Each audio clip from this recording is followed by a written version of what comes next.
Okay, so picture this. You're out walking your dog, right? Beautiful day out in a Florida State Park, sunshine, leaves rustling, and then your dog makes, a horrifying discovery, human remains. Ugh, it sounds like something straight out of a true crime novel. You know, exactly. But this actually happened, Wow. and it's the case of Deborah Owens back in 2002. You know what's so interesting about this case to me is that it went unsolved for years and kind of took investigators down all these different paths, leading to, more questions than answers, really. And you know me, I love a good mystery. Right. So we're going to do a deep dive today into Deborah Owens' story, and we're going to use an interview with the lead investigator on this case from the Deck podcast to try and piece together what happened. Yeah, and I think, besides just the facts and the evidence, it's also important to look at the human impact of this crime. Oh, yes. The ripple effects that it had on Deborah's family and friends. For sure. So let's start with that day, September 28th, 2002, when a couple was walking through the Withlacoochee State Forest, and they stumbled upon Deborah's body. What were some of the initial details from the crime scene? Well, the discovery itself was chilling enough, but one of the things that really stood out to investigators was that Deborah's body was found fully clothed, even wearing jewelry. So that suggested that robbery wasn't a motive, which deepened the mystery. It's almost like the killer was sending a message or trying to cover their tracks in a way. Right, exactly. So who was Deborah Owens? What do we know about her life before this tragedy? Well, Deborah was 41 years old, and she was known to local law enforcement because of some prior drug charges. But most importantly, she had a very troubled relationship with her husband, Gerald Owens. Okay, so red flag number one already. Right. Tell me more about Gerald and what made their relationship so troubled. So Gerald had a long criminal history, actually, a lot of arrests for battery and drug possession, which kind of paints a picture of a man who may have struggled with, anger management and substance abuse. Yeah. That's a very disturbing pattern. And to make matters worse, just 3 days before her body was found, Deborah had filed a domestic violence complaint against Gerald, Oh, wow. saying that he had threatened to kill her if she ever left him. That's a chilling detail, especially knowing what happened to her. Yeah, it's heartbreaking to think about. Really underscores the danger of their relationship. And there's another layer to this. Deborah was actually living in a domestic violence shelter at the time of her death and had a protective order against Gerald because of previous assaults and threats. It's clear that she was trying to escape a very dangerous situation. So with all of these factors pointing to Gerald as a suspect, he obviously became the prime suspect in the investigation, right? Absolutely. He was immediately the focus, especially with his history of violence towards Deborah, but there was a problem. He refused to cooperate with investigators and never provided a solid alibi for the time of her murder. So even though investigators, they had their suspicions that they couldn't arrest him based on just his past and lack of cooperation, they needed evidence. Right, Yeah. exactly. And a search of Gerald's home didn't turn up any conclusive evidence that directly linked him to the murder. But they did find something that got him in trouble. What was that? He was arrested for violating the restraining order Oh, wow. by approaching Deborah's daughter at a bowling alley. So even with a court order in place, he couldn't stay away. It's like he was obsessed with controlling Deborah even after she was gone. It really speaks to his character, Yeah. But unfortunately, despite all of this, investigators still didn't have the evidence they needed to actually charge Gerald with Deborah's murder. So what happened next? Did the investigation just hit a dead end? Well, for a long time, yes. The case went cold for 13 years, Oh, no. leaving Deborah's family and friends with no answers. It's hard to imagine the pain and frustration they must have felt. And her daughter had to grow up without knowing who killed her mother. But surely they didn't give up hope. Did anyone keep fighting for justice for Deborah? Yes. Deborah's mother, Sue Whitman, became a huge advocate for her daughter. She refused to let the case be forgotten and even confronted Gerald in court. Good for her. Brought photos of Deborah's injuries as evidence of his abuse. That's incredibly brave of her. It's a reminder that, sometimes the families of victims have to become their own advocates, especially when it Right. seems like justice is moving too slowly. You're absolutely right. It's a very powerful thing to see. So after 13 years of silence, did anything happen to reignite the investigation? Yes, in 2015, a tip came in breathing new life into the case, and this prompted Sergeant Chris Holloway to take a fresh look at the evidence and kind of approach the investigation from a new angle. That must have been a turning point for everyone involved. What was Sergeant Holloway's strategy? Well, instead of taking a confrontational approach with Gerald, who is now in his late 70s, Holloway decided to try something a little different. More empathetic and conversational style, Interesting. hoping to gain his cooperation. It's fascinating how the passage of time can change the dynamics of an investigation.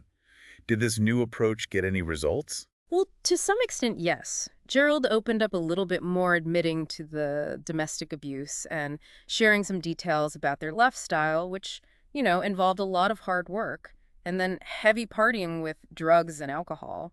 It's a glimpse into a world filled with its own complexities and contradictions. For sure. But did he finally say anything about where he was on the night of Deborah's murder? Unfortunately, no. He remained very vague about his location during that crucial time frame, claiming he was staying with a friend and doing yard work, but he didn't offer any specifics. It sounds like he was being intentionally evasive, just giving enough information to seem cooperative without actually incriminating himself. Yeah, very astute observation. But even with these new leads and the advancements in forensic technology like DNA analysis, the investigation didn't really go anywhere. You're right. Even with all of that, the case remained a puzzle with missing pieces. And sadly, with Gerald's recent passing, the possibility of getting a confession from him is gone completely. It's a heartbreaking setback for everyone who was hoping to finally get some answers and see justice for Deborah. But Sergeant Holloway mentioned that he believes there are still people out there who know what happened.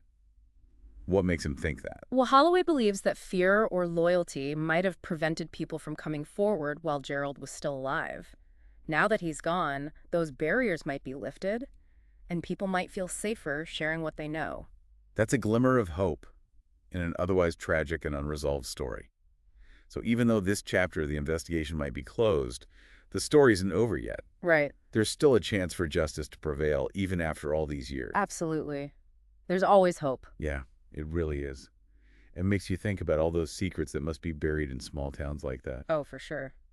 The ripple effect from a tragedy like this, it can last for years. Absolutely. And it really highlights the complexities of domestic violence cases. Right. How quickly these situations can escalate and the devastating consequences that can follow. Exactly. And I think it's so important that we talk about these cases, It's easy to get overwhelmed by these stories, but I think it's important that we shed light on these issues. Absolutely. Remind ourselves that this is happening in communities all over the country. Yeah. And, bringing these stories to light is crucial for raising awareness. For sure. And encouraging people to seek help or to speak up if they know someone who's in a dangerous situation. It's not just about awareness, though. Mm-hmm. It's also about understanding the challenges that law enforcement faces when dealing with cases like this. Well, absolutely. Especially when the primary suspect is uncooperative. Right. And concrete evidence is hard to come by. Yeah, you make a really good point there. It's easy to get frustrated with how long these investigations take. Mm-hmm. But investigators need solid evidence to build a strong case. Suspicion alone isn't enough to secure a conviction. It's a tough balance, isn't it? It is. Between pursuing justice for the victim and making sure that the rights of the accused are upheld. Exactly. And, in this case, they had a prime suspect with a history of violence, but they were missing that crucial piece of evidence that would tie him to the crime. And it's even more heartbreaking when you think about the impact this had on Deborah's family. Of course. I mean, they were grappling with this loss, and at the same time, they were denied the closure that comes with seeing justice being served. Absolutely. And, I think Deborah's mother, Sue Whitman, really deserves a lot of credit for her strength and determination. Oh, totally. She refused to let this case be forgotten, and her efforts, keeping the pressure on, likely played a big role in keeping the investigation alive all those years. She's a true testament to the power of a mother's love and the resilience of the human spirit. Absolutely. Her story is both heartbreaking and inspiring at the same time. So speaking of hope, Sergeant Holloway seemed optimistic that even with Gerald's passing, there's still a chance for new witnesses to come forward. Why does he think that's possible now? Well, he believes that some people might have been afraid to speak up while Gerald was alive. Yeah, that makes sense. They might have feared retaliation from him or his associates, or they might have felt some loyalty to him despite his actions. It's a sad reality that sometimes fear and loyalty can get in the way of truth and justice. It is, but now that he's gone, those barriers might be lifted. Right. And people who were once hesitant to come forward might now feel safe sharing what they know. It's a glimmer of hope in a case that has been shrouded in darkness for so long. And it really underscores the importance of community involvement in solving crimes. It really does.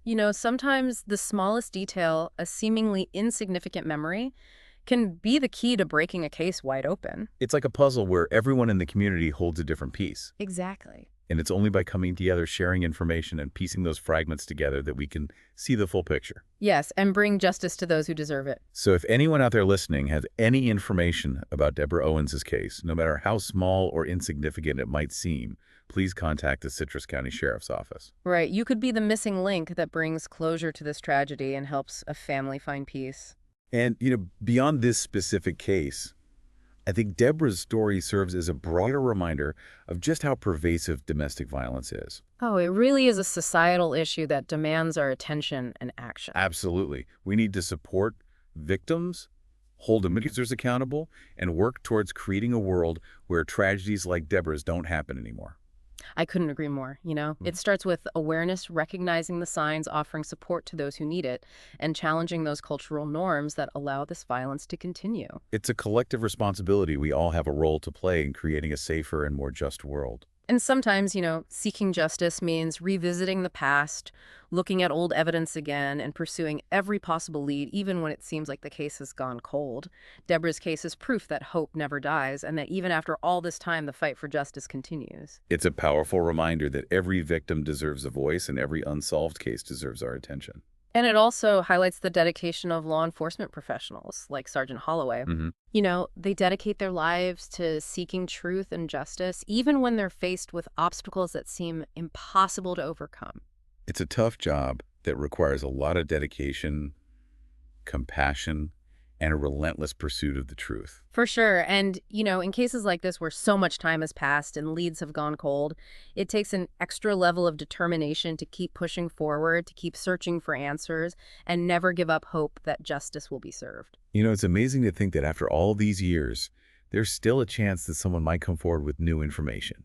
It really shows you the power of persistence and hope. It does. And, this case brings up so many questions that we still don't have answers to. Yeah, like what really happened to Deborah in those last few days before her body was found? Right. I mean, we know she filed the domestic violence complaint against Gerald and was staying at a shelter. Right. But what happened between then and her death is still a mystery. Yeah, it's a big missing piece of the puzzle. And it makes you wonder, was Gerald really the one responsible, or did someone else want to hurt her? That's something I've been thinking about this whole time.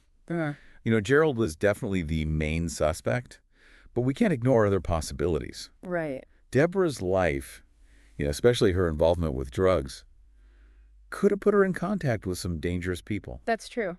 It's possible that someone out there knows more than they've said, maybe because they're afraid or because they feel loyal to someone. Especially in a small town where people might be afraid to talk. Yeah, exactly. Makes you think about all the secrets people must be keeping.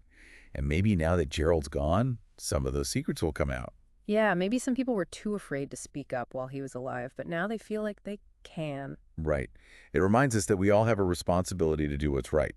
Absolutely. Whether it's speaking up ourselves or reporting something suspicious or just being there for someone who's been affected by violence. And sometimes, the smallest detail, something you might think is insignificant, can be the key to solving a case. It's like one person's courage can inspire others to come forward too. It's a powerful thought. So if anyone out there listening knows anything about Deborah Owens' case, even if you think it's not important, please contact the Citrus County Sheriff's Office. You could be the one who helps bring closure to this tragedy. And even beyond this case, Deborah's story is a reminder that domestic violence is a serious problem. It is. And we need to do everything we can to prevent it. We have to support victims and hold abusers accountable. Absolutely. And we need to challenge those ideas in our society that allow violence against women to continue. It's a complex issue, but we have to work together to create a world where everyone feels safe and respected. This deep dive into Deborah Owens' unsolved murder has been a journey into a really complicated and heartbreaking case. It's a story about loss and about the strength of the human spirit and about the fight for justice. And even though we may never know exactly what happened to Deborah, her story is still important, and it reminds us that the search for truth never really ends. Thank you for joining us on this deep dive into Deborah Owens' case. We hope that by talking about this unsolved mystery, we've honored her memory, and started a conversation about domestic violence and encouraged people to keep fighting for justice. And if you or someone you know is experiencing domestic violence, please reach out for help. You're not alone. There are resources available, and together we can make a difference. Remember, there's always hope, and the pursuit of justice, no matter how long it takes, is always worth it. Thank you for listening.